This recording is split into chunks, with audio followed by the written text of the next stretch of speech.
A visão de história de Marx, a concepção materialista da história de Marx é uma coisa que me perguntam muito. É um tema que causa muitas dúvidas, é um tema que causa muitas más interpretações e, portanto, é perfeitamente natural que as pessoas tenham dúvidas sobre isso. E eu, de facto, irei abordar este tema, irei falar um bocadinho sobre isto. Só que ao invés de ler o que outros autores disseram sobre o assunto, eu vou diretamente à fonte, eu vou diretamente a Marx e Engels. E, portanto, eu vou à ideologia alemã. A ideologia alemã é uma das obras mais importantes para compreender o pensamento de Marx e Engels. Desta vez vamos falar apenas do capítulo 1, porque de facto este livro é apenas o capítulo 1, que tem cerca de 100 páginas. Eu já li a ideologia alemã há muitos anos, só que em espanhol. Não me perguntem porquê, não me perguntem porque é que li em espanhol. Eu perguntei ao Google o que é que havia da ideologia alemã e deu-me um link em espanhol. Eu nem sequer procurei mais um bocadinho para depois saber que efetivamente as edições Avante até existem no Marxist.org em português de Portugal, o que realmente é muito triste. Mas eu li a ideologia alemã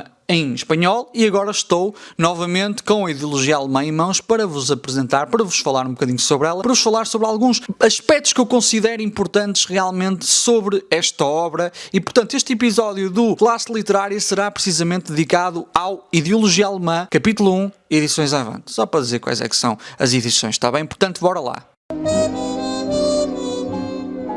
You're the sweetest thing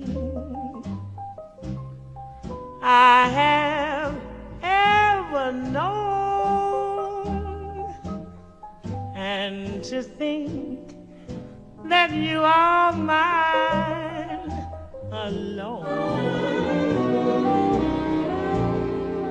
There is no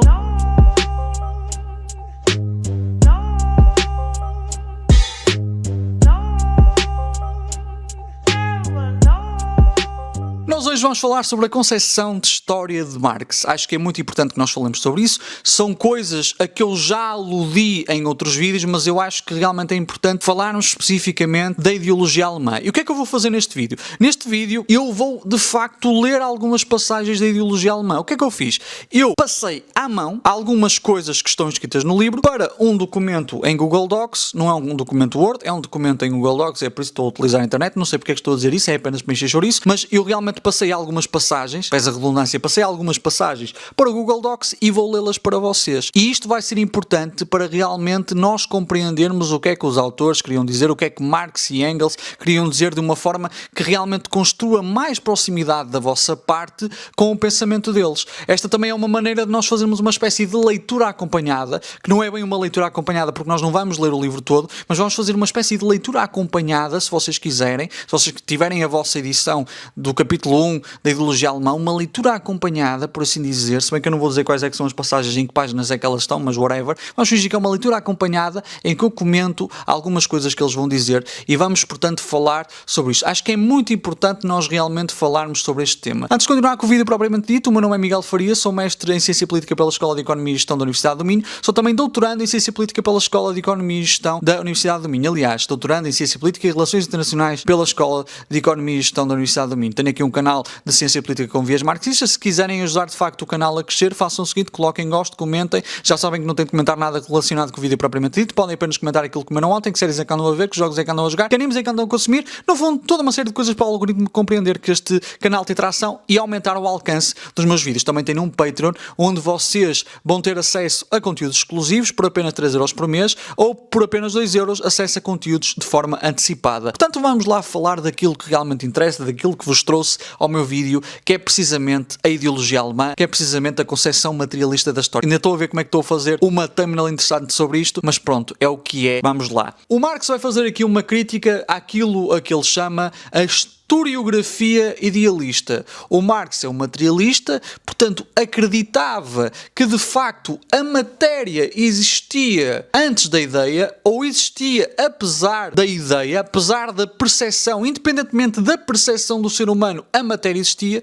e, claro, depois existia a filosofia idealista que de facto dava primazia à ideia, ao pensamento. Eu não vou falar muito sobre isso porque isso dá para outro vídeo, mas acho que é importante que vocês compreendam esta primeira primazia da matéria ou esta primazia da ideia para nós podermos falar depois daquilo que é a ideologia alemã. Esta crítica à historiografia idealista do Marx vai-se ver aqui numa passagem em particular. Toda a concepção da história até hoje ou deixou, pura e simplesmente por considerar esta base real da história, ou viu nela apenas algo de secundário e sem qualquer conexão com o curso de história. A história tem, por isso, de ser sempre escrita segundo um critério que lhe é extrínseco. A produção real da vida aparece como historicamente primitiva, enquanto o que é histórico aparece como existindo separado da vida em comum, como extra supraterreno. A relação dos homens com a natureza fica, deste modo, excluída da história, pelo que é gerado o antagonismo de natureza e história. Daí que tal concepção só tenha podido ver na história ações políticas de chefes e de estados e lutas religiosas e teóricas em geral,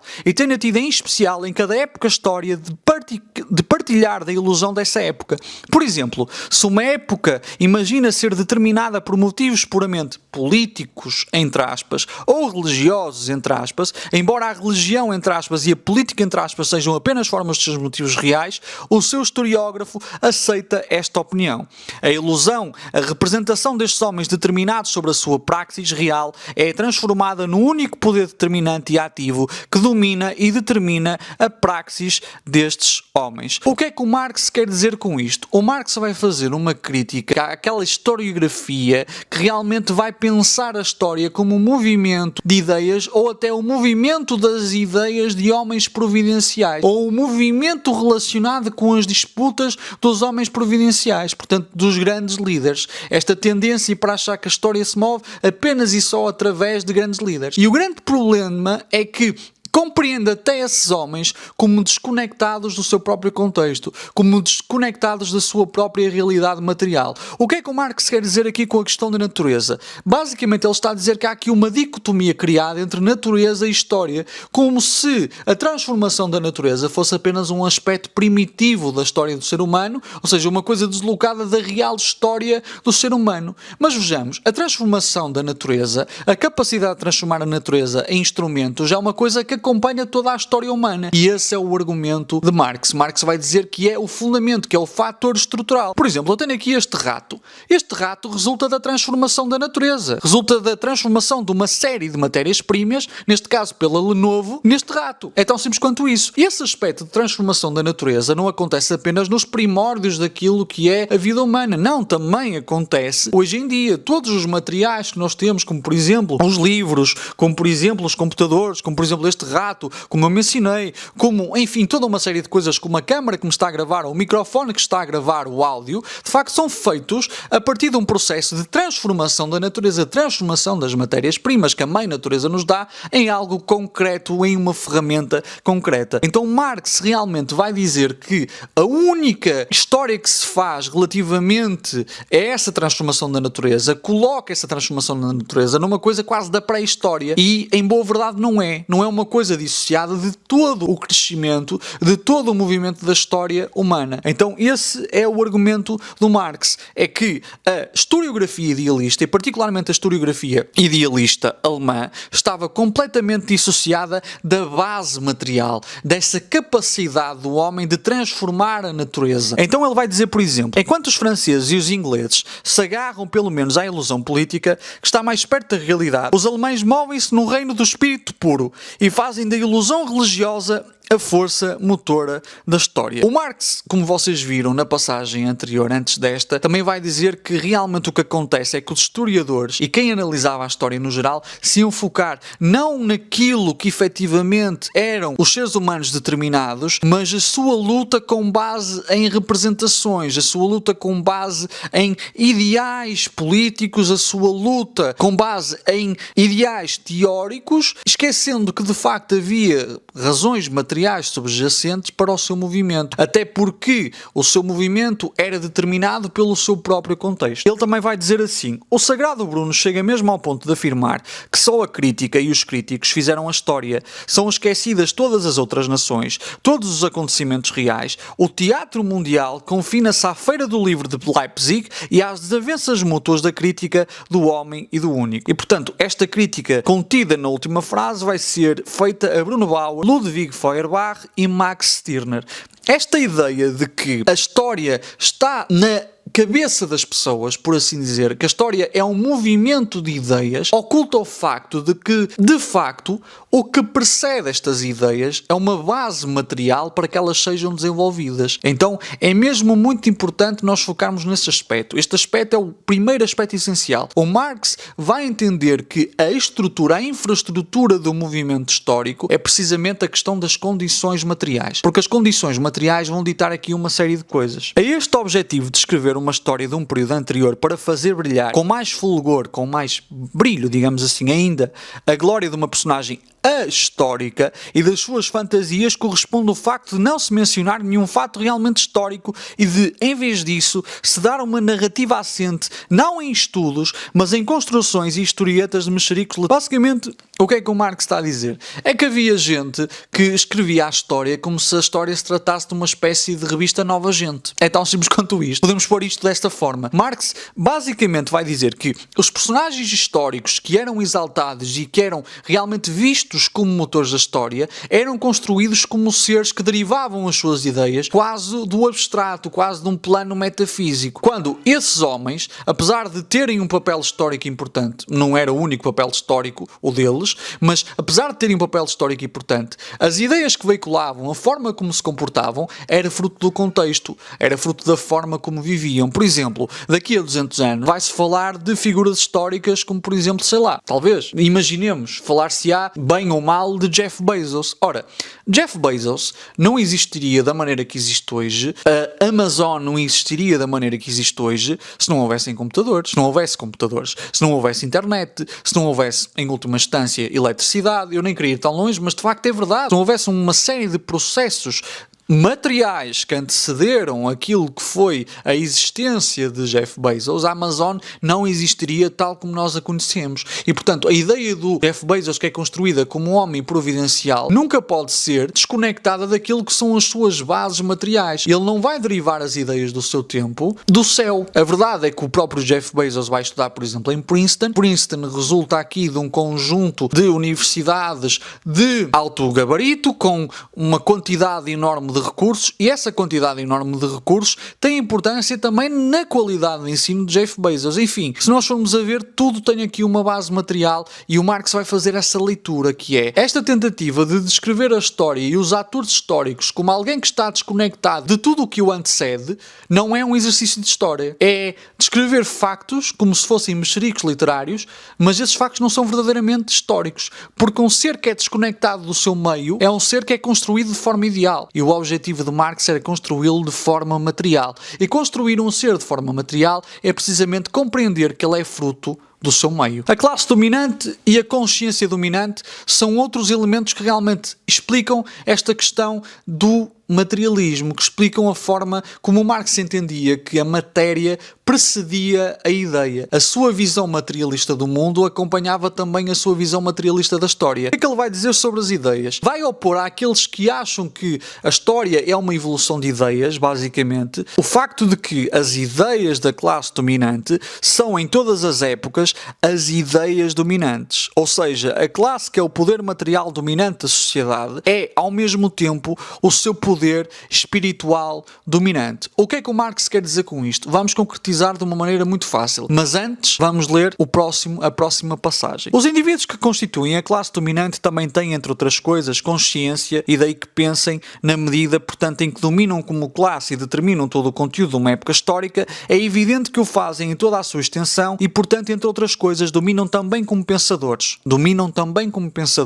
Como produtores de ideias, regulam a produção e a distribuição de ideias do seu tempo. Vamos concretizar isto de uma forma muito fácil. Neste momento, quem é que tem maior capacidade de propagação das suas ideias? Quem é que é, por exemplo, proprietário da TV? Quem é, por exemplo, proprietário da CNN? Quem é proprietário da CMTV? Quem é proprietário da SIC? Quem é proprietário, enfim, de toda uma série de meios de comunicação? Não somos nós. A verdade é essa. Não somos nós, pessoas trabalhadoras, são efetivamente os donos de meios de produção. São efetivamente capitalistas. E, portanto, quem vai ter a hegemonia na produção intelectual, não só na produção intelectual, mas na produção da opinião pública, na produção de consensos, vai ser quem? Vai ser precisamente aqueles que têm o domínio material. O domínio material vai se transformar no domínio intelectual, porque eles têm capacidade de reproduzir aquilo que efetivamente é a opinião pública, aquilo que efetivamente, em última instância, é o senso comum que veicula as ideias dominantes de uma época. Então, vejamos, se alguém, por exemplo, tivesse acesso à impressão de livros, a grandes gráficas que imprimissem, por exemplo, livros e jornais, obviamente que teria muito mais vantagens para divulgar as suas ideias do que alguém que não o tivesse, do que alguém, por exemplo, que fosse um trabalhador que estivesse a trabalhar numa fábrica. Basicamente, é isso que Marx vai dizer. Aqueles que dominam os meios para efetivamente produzir aquilo que é os mídia, para produzir aquilo que são os meios de comunicação, então nesse caso são aqueles que vão ser responsáveis por produzir a opinião pública dominante, a intelectualidade dominante, as ideias dominantes de um tempo. E a isto ele vai acrescentar a divisão do trabalho, que já atrás encontramos como uma das principais forças da história até aos nossos dias, manifesta-se agora também na classe dominante, como divisão de trabalho espiritual e material. Basicamente, nós podemos dizer que existe uma divisão do trabalho material e, ao invés de dizermos espiritual, vamos dizer intelectual. Porquê? Porque só aqueles que detêm os meios de produção é que realmente conseguem transformar a sua opinião numa coisa massificada, a sua visão do mundo numa coisa massificada, e daí dizer-se que as ideias de um tempo são as ideias da classe dominante. E uma vez que o senso comum veicula aquilo que é a ideologia dominante, podemos intuir que o senso comum de uma época resulta daquilo que são as ideias dominantes da classe dominante, as ideias da classe dominante, melhor dizendo. Portanto, o senso comum de uma época pertence ou é moldado pela classe dominante. Ora, eles dizem assim também, ora, se na concepção do curso da História desligamos as ideias da classe dominante, se lhes atribuirmos uma existência autónoma, ou seja, se desligarmos as ideias da sua base material, que é no fundo a sua base de classe, se nos ficarmos porque numa época dominaram estas e aquelas ideias, sem nos preocuparmos com as condições de produção e com os produtores destas ideias, se portanto deixarmos de fora os indivíduos e as condições do mundo que estão na base das ideias, então poderemos dizer, por exemplo, que durante o tempo em que dominou a aristocracia, dominaram os conceitos honra, lealdade, etc. Durante o domínio da burguesia, dominaram os conceitos liberdade, igualdade, etc. Em média, é isto que a própria classe dominante imagina. Esta concepção da história, que a todos os historiadores é comum, em especial a partir do século XVIII, há de necessariamente dar com o fenómeno de que dominam ideias cada vez mais abstratas, isto é, ideias que assumem cada vez mais a forma de universalidade.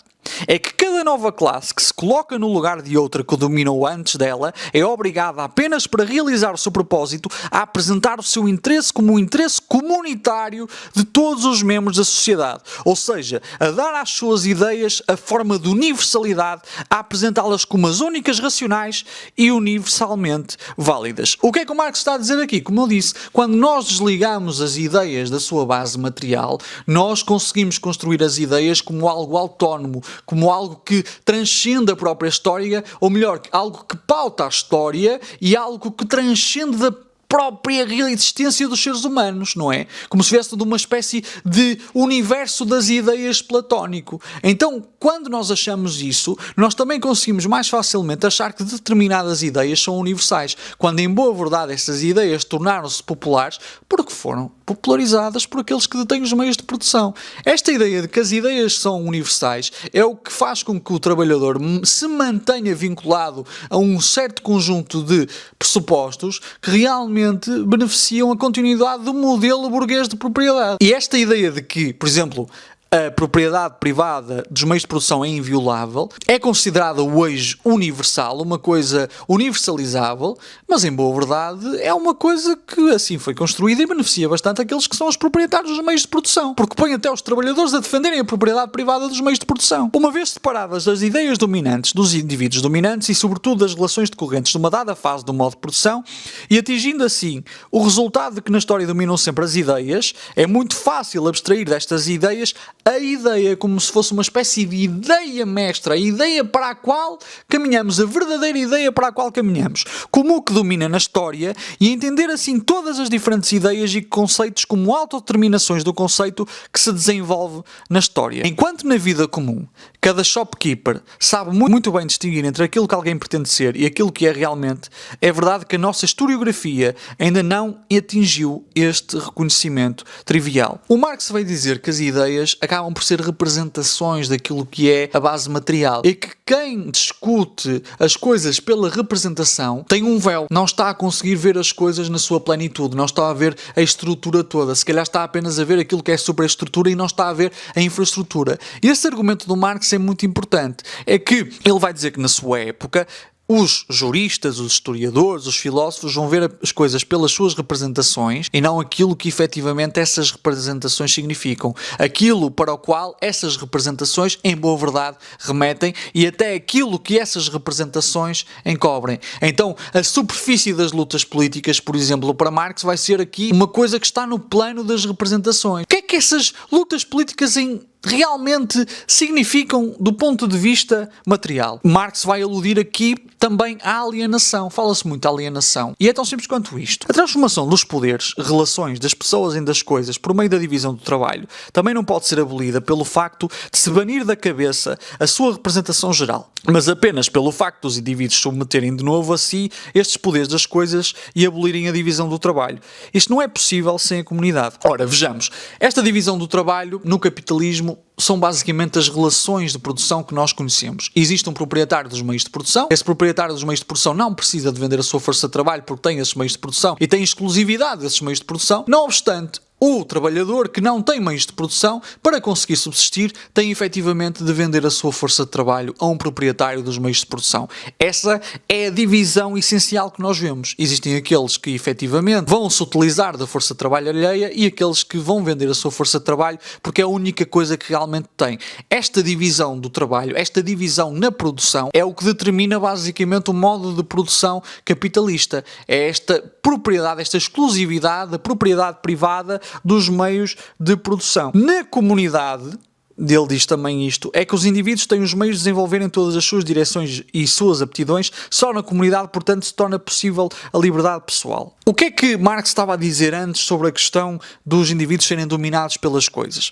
Com uma divisão do trabalho e subdivisões que se vão desenvolvendo ao longo do tempo, que é o que nós vemos, por exemplo, quando os trabalhadores passam a fazer cada vez menos ações numa fábrica, o trabalhador passa a ser alienado do seu próprio projeto de trabalho, do seu próprio objeto de trabalho. Antes era alienado apenas do produto do seu trabalho, não é? Mas cada vez mais se torna também alienado do próprio objeto. Porquê? Porque, por exemplo, um artesão chegava ao final da sua carreira, portanto, enquanto mestre artesão, a conhecer todos os aspectos, todos os meandros da sua atividade. A verdade é que um operário que trabalha numa fábrica, se calhar vai conhecer um aspecto ínfimo da produção, mas não vai conhecer todos os outros aspectos. E então, ele vai chegar a um ponto em que se vai sentir um apêndice da máquina e, além de um apêndice da máquina, um apêndice de toda aquela produção, porque sabe que não a domina e, em última instância, desconhece-a.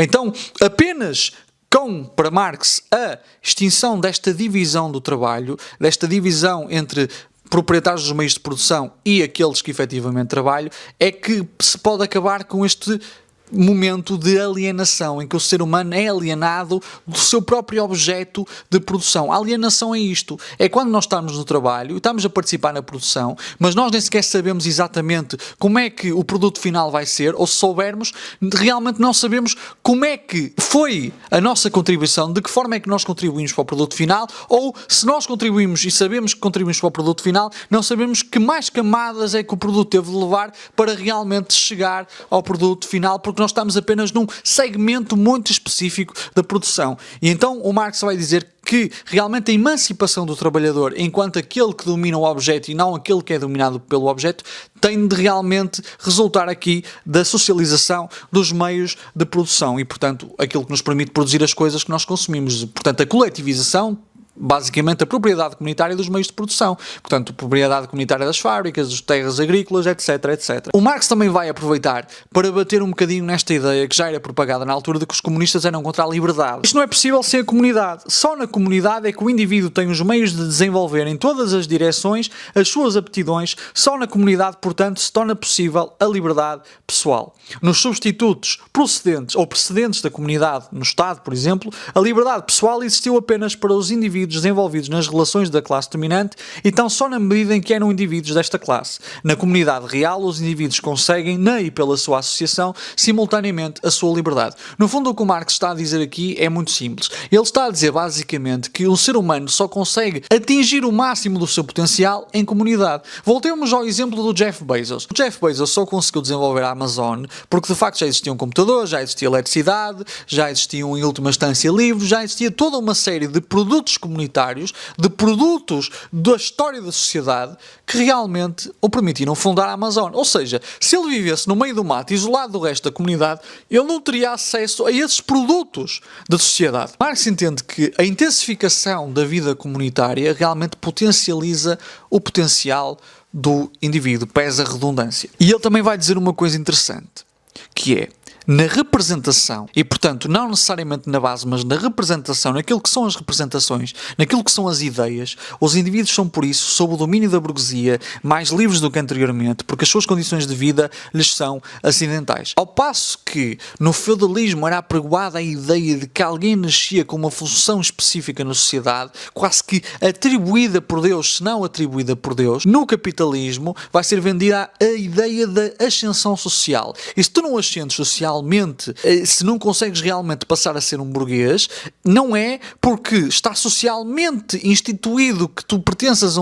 uma secção específica da sociedade, mas porque realmente isso foi apenas acidente, foi má sorte, não conseguiste chegar lá. Então há aqui, como diz Marx, uma espécie de ilusão de capacidade de mudar de classe, uma ilusão, no entender de Marx, de liberdade pessoal, liberdade de realização do potencial. Neste caso eu olharia mais de liberdade para a liberdade como uma forma de realmente potencializar um indivíduo. É isso que Marx quer dizer. E nesta concepção, nesta representação, de facto, os indivíduos são mais livres porque a sua situação de letargia, de não se movimentarem naquele que é o plano da ascensão social, resulta apenas, teoricamente, de acidentes. A verdade é que resulta de uma divisão social do trabalho que realmente precisa muito mais de trabalhadores do que de proprietários de meios de produção, porque há muito mais trabalhadores do que proprietários de meios de produção. Então, ele vai dizer isto. O comunismo distingue-se de todos os movimentos anteriores por transformar radicalmente a base de todas as relações de produção e de intercâmbio anteriores e por tratar conscientemente pela primeira vez todas as premissas naturais como criaturas dos homens anteriores, por despê-las de sua naturalidade e submetê-las ao poder dos indivíduos unidos. Basicamente através da socialização dos meios de produção, através de realmente os meios de produção não serem mais furtados aos trabalhadores, Marx entende que o comunismo irá permitir aos seres humanos, aos indivíduos, voltarem a ser donos daqueles que são os seus instrumentos de produção e não objetos dos seus instrumentos de produção. Não quero dizer aqui que realmente um trabalhador passe a ocupar-se de todas as tarefas necessárias para a produção de uma sapatilha, não é isso. Mas agora o trabalhador, como não lhe é alienada a propriedade dos meios de produção, terá um acesso a todas as cadeias de produção, se ele quiser conhecê-las, que no capitalismo nem sempre tem. É isso que Marx quer dizer. O Marx, obviamente, também vai dizer que existe uma contradição entre as relações de produção e as forças produtivas. O Marx vai dizer que as forças produtivas, ao desenvolverem-se, vão criar aqui relações de contradição com aquilo que realmente são as relações de produção. Ou seja, por exemplo, o Marx vai falar das manufaturas. As manufaturas, que realmente são aqui uma melhoria das forças produtivas, vão acabar com aquelas que são as relações de produção que são subjacentes, que fazem parte, por exemplo, daquilo que são as corporações medievais que se instituíram nas cidades, aquelas corporações de artesãos, porque por serem tão mais produtivas vão fazer que essas relações de produção se tornem atrasadas. Isso dá origem realmente aqui a uma contradição, que é as forças produtivas de um tempo deixam de ser compatíveis com as relações de produção que passam a ser vistas como atrasadas. E E esse aspecto vai ser altamente importante para o movimento histórico. O Marx vai dizer que é assim, é tão simples quanto isso, havendo uma contradição entre relações de produção e forças produtivas, acabou, eventualmente isto vai ter de ser substituído. Não, efetivamente Marx acreditava na necessidade de haver um movimento revolucionário. Isto não acontece simplesmente porque vai cair de podre, mas essas contradições entre, de facto, as relações de produção e o avanço das forças produtivas iria realmente ser uma fonte de conflito social, iria ser aqui uma fonte de realmente mais caldo para que realmente depois houvesse uma revolução. Então é muito importante nós compreendermos este aspecto. Eu acho que muitas vezes a malta acha que o marxismo é economicista, e o marxismo não é economicista. Se o Marx e o Engels, nesta altura, e o Engels vai dizer isto numa carta a Joseph Loch, se focaram muito na base material, não era porque achassem que os indivíduos não eram capazes de alterar a sua própria história. Não, é porque eles sabiam que nesta altura a historiografia estava a negligenciar a base material, que para eles era o fator em última instância determinante. Não o único fator determinante, mas o fator que mais determinava. Isso não quer dizer que as representações e as ideias não dialogassem de forma dialética com realmente aquilo que eram as condições materiais, com aquilo que estava na base. No entanto, Marx compreendia que mesmo essas ideias eram influenciadas pelo contexto. E havia aqui uma relação entre elas. Agora, é claro que Marx e Engels não escreveram sobre tudo, e muita gente às vezes acreditava que o marxismo só achava que a história se desenvolvia de uma forma economicista. Isso não é verdade, e o Engels vai mesmo dizer, não são as representações coisas completamente a ignorar, mas elas são determinadas pelo seu contexto, pela sua base material, porque resultam dos indivíduos, e os indivíduos são determinados pela sua base material. E na medida em que os indivíduos agem sobre a história, eles agem de uma forma que vai alterar a base material no futuro, e essa base material vai ditar os indivíduos do futuro. E esta relação sempre e sempre e sempre e sempre assim. Então não era que Marx e Engels de facto achassem que as condições materiais eram o único fator determinante, mas acreditavam que era um fator determinante mais importante. Outra coisa que é importante é que o Marx e o Engels também vão falar da relação do Estado e do direito com a propriedade.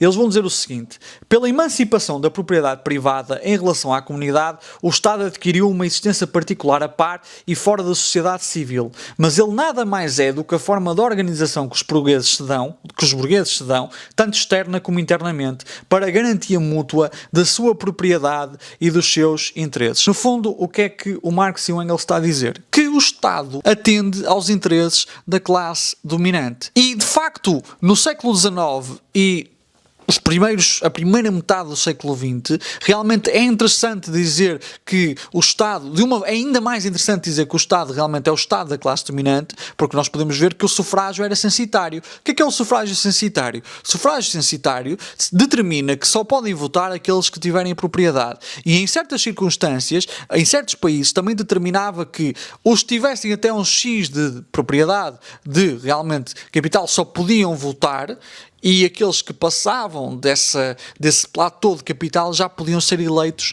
para cargos públicos. Hoje em dia nós temos o sufrágio universal, mas vemos que o domínio sobre, por exemplo, a produção intelectual, sobre a produção da opinião pública, o domínio sobre o poder político através de coisas como o lobbying, através do financiamento de campanhas, etc., realmente o domínio ainda está nas mãos daquilo que é a burguesia, daquilo que é a classe dominante, daqueles que são os proprietários dos meios de produção. Acho que é ponto pacífico que quem tem meios de produção, quem é, por exemplo, bilionário, tem uma capacidade, tem um poder político que é brutalmente superior a quem não os tem, a quem apenas tem a sua força de trabalho para vender. E esse é o argumento de Marx, é que o Estado existe para a manutenção dos interesses, para a garantia mútua dos interesses da burguesia. É isso que Marx queria dizer. Depois, no Ideologia Alemã, eu acho que é muito importante que vocês leiam, por exemplo, alguns aspectos sobre a formação da burguesia. Marx vai falar sobre isso, alguns aspectos relativos às manufaturas, à questão das corporações, enfim, à questão das ordens sociais de uma época.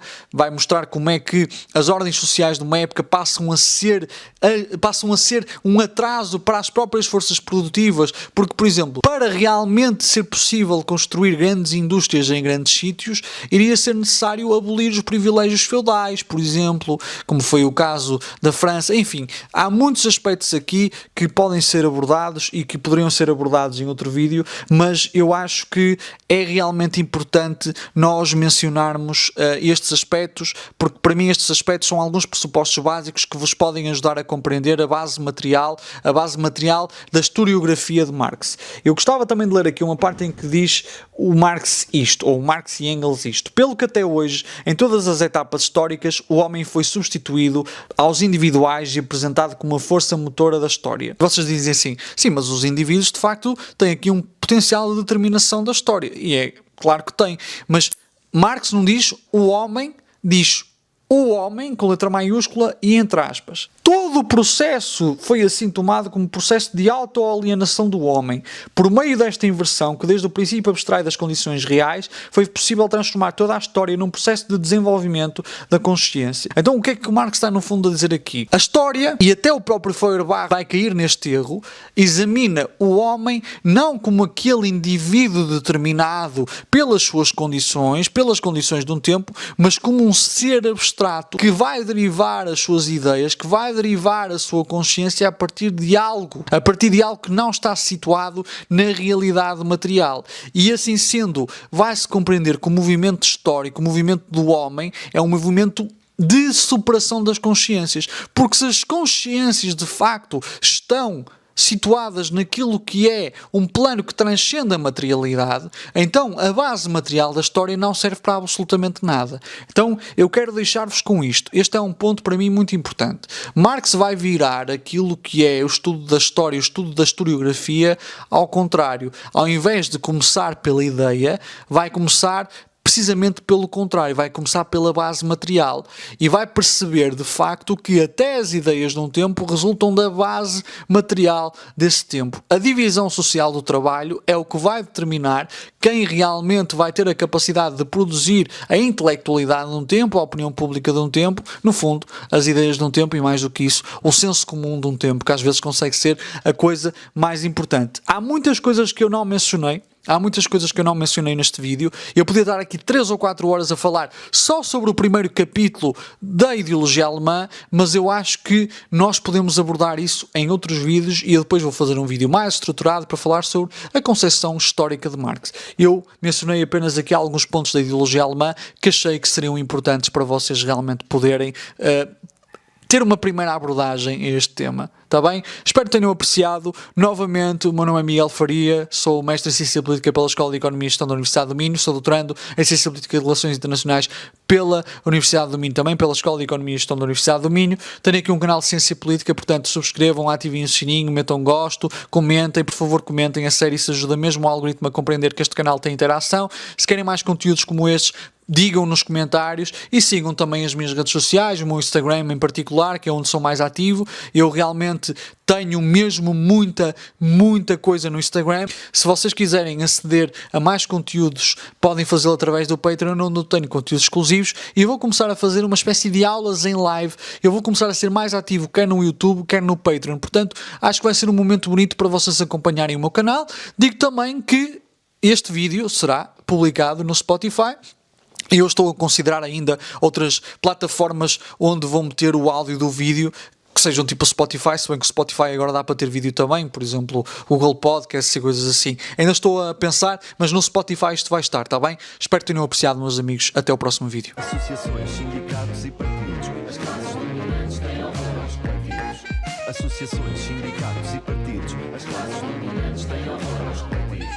Associações, sindicatos e partidos. As classes dominantes têm horror aos partidos. Associações, sindicatos e partidos.